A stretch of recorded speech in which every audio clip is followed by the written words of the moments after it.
ఐబొమ్మ రవి ఇమ్మంది రవికి సంబంధించిన సిట్ విచారణలో చాలా విషయాలు వెలుగులోకి వస్తున్నాయంట. ఐబొమ్మ ఇరికించాలని ఇరుక్కున్న ఐబొమ్మ రవి అంటే ఏదైతే ప్రొడ్యూసర్స్ని వాళ్ళలో వాళ్ళకే పడట్లేదు, అందుకే నేను పైరసీ చేస్తున్నాను, ఫలానా ప్రొడ్యూసరు వాడి సినిమా ఆడకూడదని పైరసీ చేయమని చెప్పాడని ఈ విధంగా పోర్ట్రే చేసి ఇరికించాలనుకొని ఈయన ఇరుక్కుపోయాడు. మొదట ఈయన స్టార్ట్ చేస్తే చాలామంది వ్యూవర్షిప్ పెరిగారు. ఆ వ్యూవర్షిప్ మీద వచ్చిన యాడ్స్కి ఆ సైట్ ఓపెన్ చేయగానే వచ్చే యాడ్స్కి సంబంధించి అన్నీ వెనకేసుకున్నాడు. ఈయన చూసి జనరల్ కామన్ కదా, అది అడ్డదారైనా దొడ్డిదారైనా కాంపిటీషన్ కామన్. మరి కొంతమంది రెడీ అయ్యారు, మూవీ రూల్స్ లాంటి వాళ్ళు రాయేసరికి కొంతమంది అందులోకి వెళ్తున్నారు, కొంతమంది ఇందులోకి వెళ్తున్నారు. కాబట్టి వీడికి ఇన్కమ్ తగ్గింది. ఇన్కమ్ తగ్గితే ఏం చేయాలి? అడ్డదారులు తొక్కాలి, బ్లాక్మెయిల్ చేయాలి, బెట్టింగులు చేయాలి, అవన్నీ చేసి ఇరుక్కుపోయాడు. చూడండి ఎంత అమాయకంగా, ఎంత తెలివిగా. అంటే ఈయన తండ్రికి కూడా విశాఖలో విచారిస్తే నేరం చేస్తే వాడిని శిక్షించండి, వదలకండి, మాకు ఆడేం చేస్తున్నాడో తెలియదు, పైసలు అయితే పంపిస్తున్నాడు, ఇట్లాంటి అన్యాయం చేసిన పైసలతో మేము ఇన్ని రోజులు బతికామని మాకే సిగ్గుగా ఉందన్నట్టు కూడా ఆ తండ్రి స్టేట్మెంట్ ఇచ్చాడంట. ఒక్కసారి ఆయన విస్తుపోయే అంశాలు చూద్దాం.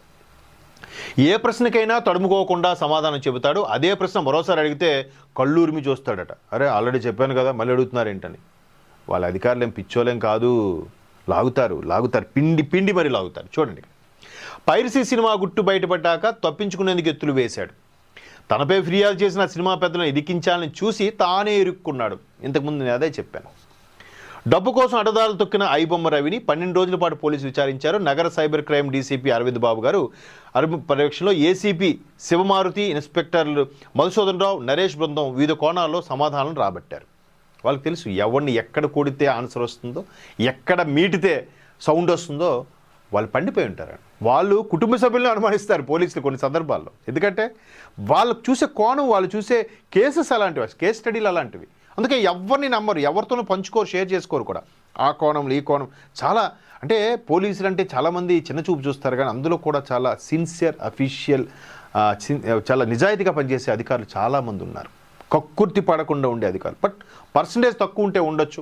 కొన్ని సందర్భాల్లో వాళ్ళు సిన్సియర్గా ఉందామన్నా పై అధికారుల ప్రెషర్ వల్ల కూడా వాళ్ళ కొన్ని పనులు చేయాల్సి వస్తుంది. అది మళ్ళీ అక్కడ రాజకీయ కోణమే, రాజకీయ నాయకుల ప్రోత్ఫలమే.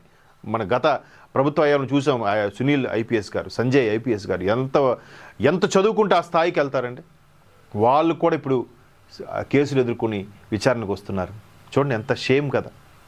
సరే, అయితే ఒకసారి ఈయన ఎలాంటి క్లెయిమ్ బుర్రపెట్టి వాడాడో ఐబొమ్మరవి చూస్తే 2007లోనే క్రిమినల్ బుర్రకు పదును పెట్టి తాను చేయబోయే పైరసీ నేరాలకు మిత్రులను పావులుగా వాడుకున్నాడు.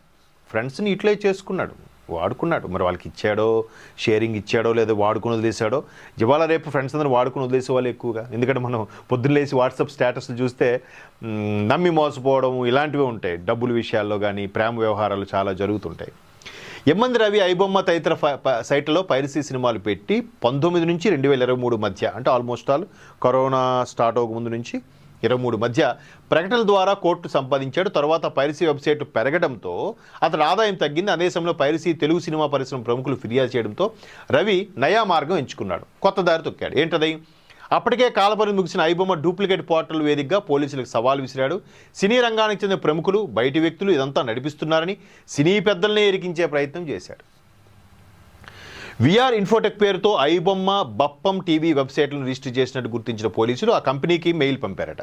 బాబు ఇవి మీవేనా, మీరు చేస్తున్నారు, ఏంటది విఆర్ ఇన్ఫోటెక్ పేరుతో ఉన్నాయి, మేబీ ఆర్ అంటే రవి అయి ఉండొచ్చు, వి అంటే ఇనీషియల్ ఏదో అయి ఉండొచ్చు, లేదా నీకు ఎవరిని పేరు అయ్యి ఉండొచ్చు, విఆర్ ఇన్ఫోటెక్ మీదేనా ఏంటనంటే అది కాదే, ఎవరు చెప్పారు, దీనికి మీకేమైనా ప్రూఫ్స్ ఉన్నాయా, నేనేం గ్యారంటీ ఏంటి, ఇట్లా రివర్స్ గేరేసాడు. ఇవాళ రేపు అందరికీ సినిమాలు చూసి సినిమా నాలెడ్జ్ ఎక్కువైపోతుంది కదా. ఇన్వెస్టిగేషను, ఎవరైనా అరెస్ట్ చేయడానికి వస్తే అరెస్ట్ వారెంట్ ఉందా, సినిమాలో మనం సరదాగా చూపిస్తుంటాం అట్లా. సో ఆ డొమైన్లు తాను సర్వీస్ ఇస్తున్నానని పైరసీ సినిమాల పోర్టల్ లేవని బుకాయిస్తూ, అంటే ఆ డొమైన్లు ఏవైతే ఉన్నాయో దానికి సర్వీస్గా సపోర్ట్ ఇస్తున్నాను. అంటే ఇష్యూస్ వచ్చినప్పుడు, బగ్స్ వచ్చినప్పుడు, ఏమైనా టికెట్ రైజ్ అయినప్పుడు నేను క్లారిఫై చేస్తాను తప్ప అందులో అలాంటివి ఏం లేవే, నాకు తెలియదే అన్నట్టు చెప్పాడంట. అయితే ఇంకా డీప్గా దిగారట. VR Infotech phone number, phone number దేని ప్యాన్తో రిజిస్టర్ అయింది అన్నీ చూస్తే అయ్యగారు అనే తేలిపోయి. అలా తేలినప్పుడు ఏం జరిగింది, అతని ఐబొమ్మ వెబ్సైట్కి పోస్టర్ డిజైన్ చేసిన వ్యక్తిని పోలీసులు అదుపులోకి తీసుకొని విచారిస్తున్నప్పుడు ఒక ముగ్గురు ఫ్రెండ్స్ని వాడుకున్నాను కదా, దానికి ఆ వెబ్ పోస్టర్ని డిజైన్ చేసే వ్యక్తిని పట్టుకుంటే మొత్తానికి వాడు వీడి ఫ్రెండే, ఆ మహానుభావుడు ఆ ఇమ్మంది రవే అని తెలుసుకున్నారు. అయితే అతని ఫోన్కు మెసేజ్ వచ్చింది, తాను ఫ్రాన్స్ నుంచి హైదరాబాద్ వచ్చారంటూ రవి పంపిన మెసేజ్ అది. దాని ప్రకారం కూకట్పల్లిలోని రెయిన్బో విస్తాస్లో పట్టుకోవడం జరిగింది ఈ కుర్రాడిని, ఐబొమ్మ రవిని.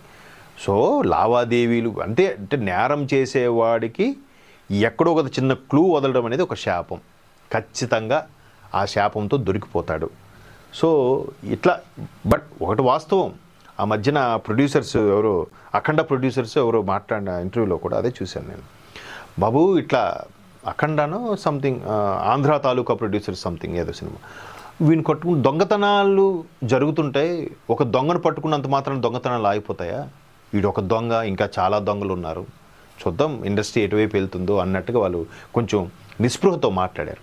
సో దీని మీద అందుకే పోలీసు కూడా చాలా సీరియస్గా తీసుకున్నారు. దీని మీద ఐబొమ్మ రవిని ఈ మధ్యన దేవుడు చేస్తారు సోషల్ మీడియాలో అన్నీ. అంటే జనాల ధోరణి ఎలా ఉందంటే తప్పుడు మార్గం వైపే ఎక్కువగా వెళ్తున్నారు. మీరు అబ్జర్వ్ చేయండి. ఏం తప్పే ఉంది, ఎవడు చేయట్లేదు, అదే ఆన్సరు.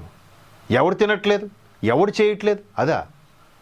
పక్కోడికి అన్యాయం అవునంత నువ్వు ఏ పని చేసుకో, పక్కోడికి పొట్ట కొట్టనంత ఏ అదవ పనైనా చేసుకో. నీకు ఫ్రీగా సినిమా చూపిస్తున్నాడు, ఆడు మంచోడు అయిపోతాడా? జనాలు కూడా ఒకసారి ఆలోచించాలి కదా, ప్రేక్షకులు కూడా. ఠాగూర్ చిరంజీవి రేంజ్లో చూపించారు ఈయన ఐబొమ్మ రవి.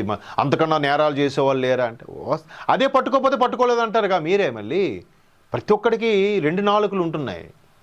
సో మొత్తం మీద ఐబొమ్మ రవి ఉదంతం చాప్టర్ క్లోజ్ అనే చెప్పాలి. మ్యాక్సిమం 6-7 ఏళ్ళు అంటున్నారు, కానీ చూద్దాం ఈలోగా ఎటువంటి షరతుతో కూడిన బెయిల్ వచ్చినా, లేదంటే శిక్ష విధించినప్పుడు ఎలాగ మళ్ళీ బయటకు వచ్చాక కొత్త పొంతలు తొక్కేలాగా, కొత్త సైబర్ క్రైమ్స్ చేసేలాగా వెళ్తాడా లేదా అనేది వెయిట్ అండ్ సీ.